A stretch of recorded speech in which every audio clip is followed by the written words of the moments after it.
Last class में हमने पढ़ा था कि सेल साइकिल और फेजेस ऑफ सेल साइकिल के बारे में, जिसमें कि हमने एम फेज के बारे में एक जनरल डिस्कशन किया था।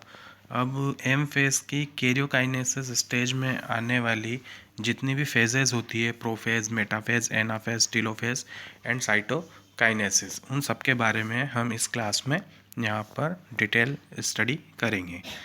तो सबसे पहले आती है हमारी प्रोफेज स्टेज। जो प्रोफेज स्टेज होती है वह माइटोसिस के कैरियोकाइनेसिस की फर्स्ट स्टेज है, जो कि इंटरफेज की एस और G2 फेज को फॉलो करती है। एस और G2 फेज में न्यू डीएनए मॉलिक्यूल का फॉर्मेशन होता है, बट यह दूर नहीं होते हैं, एक दूसरे में उलझे हुए होते हैं, गुथे हुए होते हैं। प्रोफेज में क्रोमोसोमल मटेरियल जो होता है उसका कंडेंसेशन यहाँ पर स्टार्ट हो जाता है। जितना भी क्रोमोसोमल मटेरियल होता है वो यहाँ पर अनटेंगल हो जाता है, क्योंकि क्रोमेटिन का कंडेंसेशन यहाँ स्टार्ट हो जाता है। जो सेंट्रोसोम होते हैं, जो कि एस फेज में वहाँ पर डुप्लीकेट हुए थे, वो सेंट्रोमियर यहाँ पर मतलब कि इस प्रोफेज स्टेज में अपने अपने पोल, मतलब कि अपोजिट पोल, सेल के अपोजिट पोल्स की तरफ बढ़ना शुरू हो जाते हैं। देखिए, कुछ मेजर ऐसे कैरेक्टरिस्टिक्स इवेंट्स है जो कि प्रोफेज में होते हैं। नंबर 1 हम बात करते हैं, chromosome material condense to form compact mitotic chromosome. जो क्रोमोसोमल मटेरियल होता है वो आप यहाँ देख सकते हैं। जो क्रोमोसोमल मटेरियल था, जो थ्रेड लाइक होता है, वो यहाँ पर एक कॉम्पैक्ट माइटोटिक क्रोमोसोम के फॉर्म में हमें दिखाई देना स्टार्ट हो चुका है। ये जो क्रोमोसोम होते हैं, ये क्रोमोसोम्स 2 क्रोमेटिड से मिलकर बने होते हैं, जो कि सेंट्रोमियर के साथ एक साथ अटैच होती है।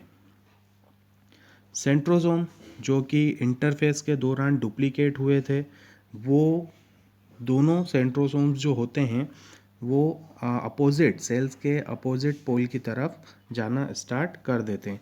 जैसे कि एक सेंट्रोमियर यहाँ पर और दूसरा सेंट्रोमियर यहाँ। अब ये धीरे धीरे धीरे धीरे यहाँ आकर स्थित हो जाएगा और दोनों एक दूसरे के अपोजिट यहाँ पर आ जाते हैं। प्रत्येक सेंट्रोसोम से माइक्रोट्यूब्यूल्स निकलती है, जिन्हें कि एस्टर कहा जाता है।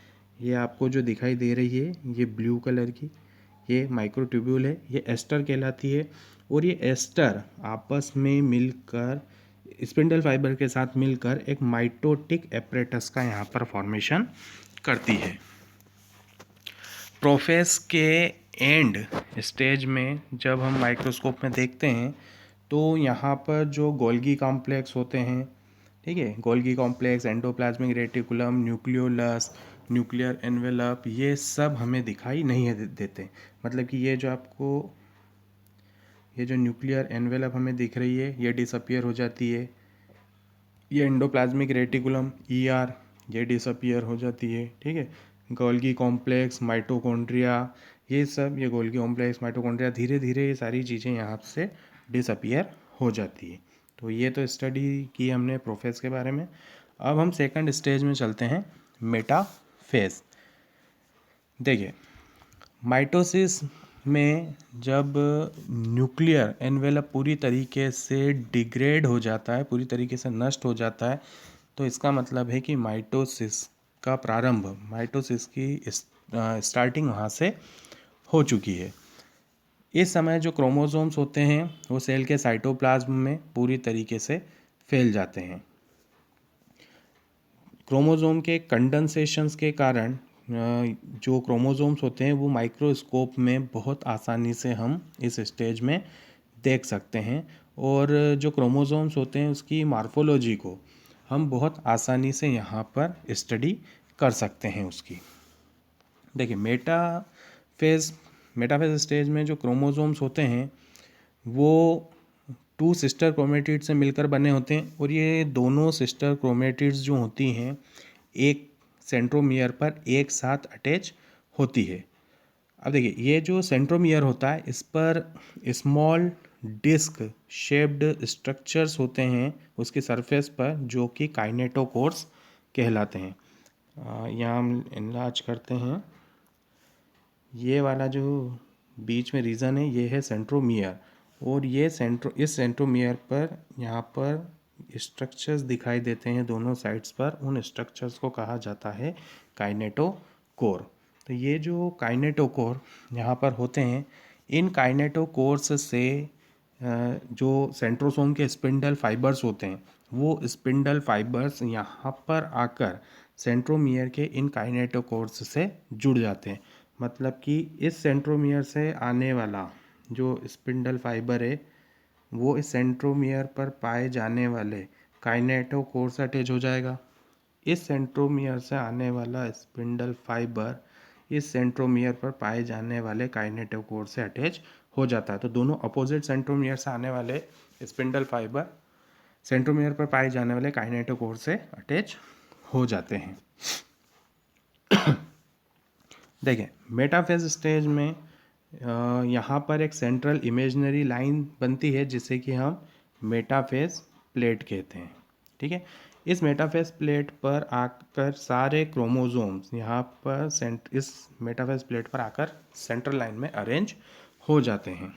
ठीक है, अब कुछ की फीचर्स हैं मेटाफेज के, तो सिंपली 2 ही मेन फीचर्स हैं इसके। फर्स्ट, स्पिंडल फाइबर काइनेटोकोर्स से अटैच हो जाते हैं। ये जो स्पिंडल फाइबर हैं ये आकर क्रोमोसोम के काइनेटोकोर्स जो कि सेंट्रोमियर पर प्रेजेंट होता है उस काइनेटोकोर्स से आकर अटैच हो जाते हैं। ठीक, और जितने भी क्रोमोसोम्स होते हैं वो सारे क्रोमोसोम्स मेटाफेज प्लेट पर आकर अरेंज हो जाते हैं।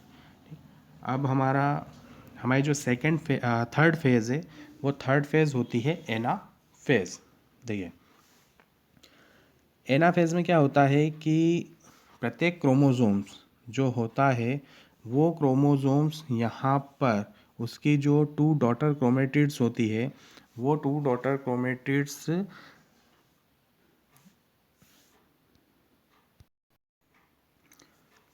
क्रोमेटिड्स जो हैं वो सेंट्रोमियर वाले पार्ट से डिवाइड होकर अपोजिट पोल्स की तरफ वहाँ पर मूवमेंट करना शुरू कर देती है। जो स्पिंडल फाइबर काइनेटोकोर से अटैच होते हैं वो स्पिंडल फाइबर जब वापस से सिकुड़ना शुरू करते हैं तो ये क्या करते हैं, उस क्रोमोसोम की जो क्रोमेटिड्स है उनको 2 पार्ट्स में डिवाइड कर देते हैं। इस समय हम देखते हैं कि जो सेंट्रोमियर का फेस है वो पोल्स की तरफ होता है, और जो क्रोमेटिड्स हैं या फिर क्रोमोसोम्स की जो आर्म्स हैं उन आर्म्स का जो फेस होता है वो इक्वेटोरियल प्लेट या फिर हम कह सकते हैं कि जो मेटाफेस प्लेट थी उस मेटाफेस प्लेट की साइड पर होता है, जो कि हमें यहाँ पर क्लियर दिखाई दे रहा है। इसके कुछ फॉलोइंग की इवेंट्स है। Number 1, centromeres split and chromatid separate. Centromere क्या होता है, स्प्लिट हो जाता है, टूट जाता है, और क्रोमेटिड क्या हो जाते हैं, सेपरेट हो जाते हैं। Second, chromatids move to opposite poles. Chromatids किस तरफ जाना शुरू कर देते हैं, अपोजिट पोल की तरफ जाना स्टार्ट कर देते हैं। अगली जो हमारी स्टेज है वो है टीलोफेज। कैरियोकाइनेसिस की फाइनल स्टेज होती है यह टीलोफेज। इस समय जो क्रोमोसोम्स होते हैं वो अपने रेस्पेक्टिव पोल्स पर पहुंच जाते हैं और वहाँ पर डीकंडेंस होना शुरू हो जाते हैं और अपनी इंडिविजुअलिटी को खो देते हैं। अब इंडिविजुअल क्रोमोसोम्स जो होता है वो हमें यहाँ पर दिखाई नहीं देता, धीरे धीरे यहाँ पर क्रोमेटिन थ्रेड बन जाते हैं, या हम कहें तो यहाँ पर क्रोमेटिन मटेरियल का एक क्लस्टर बन जाता है। ठीक है, क्रोमोसोम का एक क्लस्टर का फॉर्मेशन यहाँ पर हो जाता है। इसके जो कुछ की इवेंट्स है, number 1, chromosome cluster at opposite spindle poles and their identity is lost as discrete elements।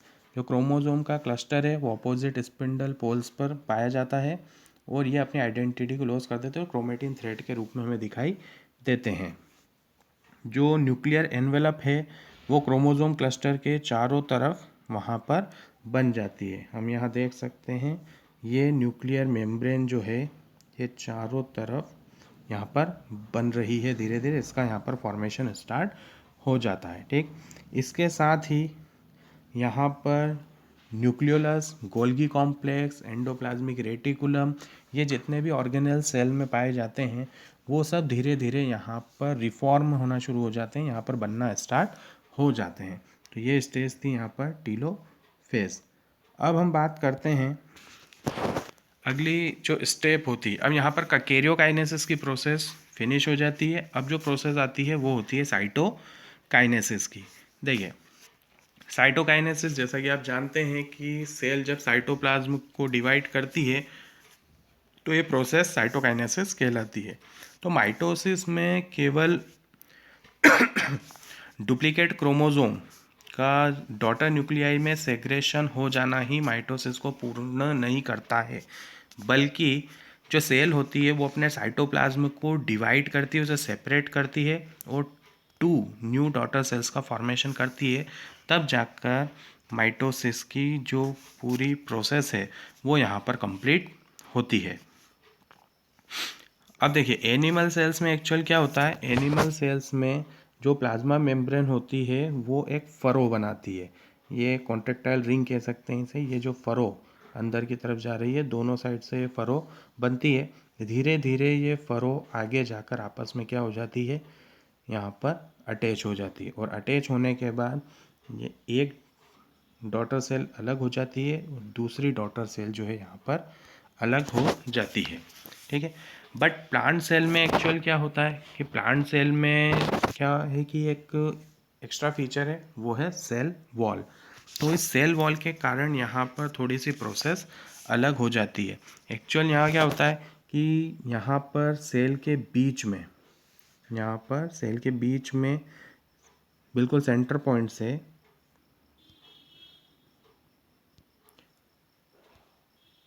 Cell के सेंटर पॉइंट से यहाँ से एक सेल प्लेट का फॉर्मेशन होना स्टार्ट होता है।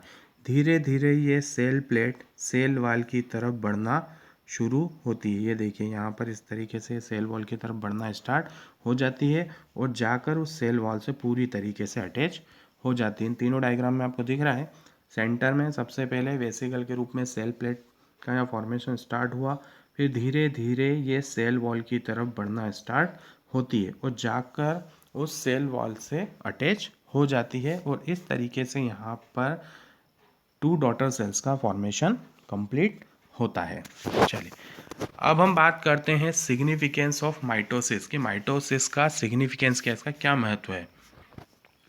देखिए जो माइटोसिस होता है या फिर हम इसे इक्वेशनल डिवीज़न भी कहते हैं, यह डिप्लॉयड सेल तक ही सीमित होता है। हालांकि कुछ लोअर प्लांट्स होते हैं और कुछ सोशल इंसेक्ट होते हैं जिनकी हैप्लॉइड सेल्स में भी माइटोसिस जो है वहाँ पर हमें देखने को मिलता है। ऑर्गेनिज्म की जो लाइफ होती है, जो उसका जीवन होता है, उसमें माइटोसिस के डिवीज़न के महत्व को समझना बहुत ज़रूरी होता है। देखिए जो माइटोसिस होता है वो नॉर्मली उसमें क्या होता है कि जो पेरेंट सेल होती है वो पेरेंट सेल डिवाइड होकर 2 डिप्लॉयड डॉटर सेल्स का फॉर्मेशन करती है, जिसमें जो जेनेटिक मटेरियल होता है मीन्स क्रोमोसोम्स होते हैं उनकी संख्या समान रहती है, आइडेंटिकल होती है। जितने भी मल्टीसेलुलर ऑर्गेनिज्म होते हैं उन सबकी ग्रोथ माइटोसिस के कारण से ही होती है।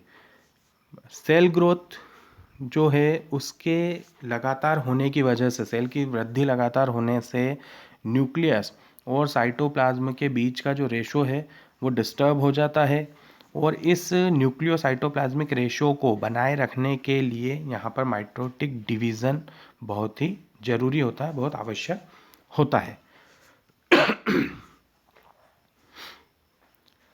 माइटोसिस का एक महत्वपूर्ण योगदान ये भी है कि ये सेल रिपेयर करता है, मतलब कि सेल की मरम्मत करता है। ये इसका सबसे अहम रोल यहाँ पर होता है।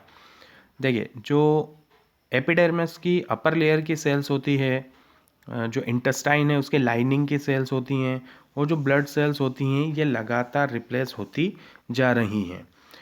मेरिस्टेमेटिक टिश्यू में एपिकल और लेटरल कैम्बियम में माइटोटिक डिवीज़न होता है, जिससे कि जो प्लांट्स होते हैं वो अपनी पूरी लाइफ, अपनी होल लाइफ में ग्रोथ करते रहते हैं। तो ये था माइटोसिस का सिग्निफिकेंस। अगली क्लास में हम अगला टॉपिक अपना स्टार्ट करेंगे, वो है मियोसिस, जो कि सेल डिवीज़न का एक और पार्ट होता है। So take care, goodbye, have a nice day.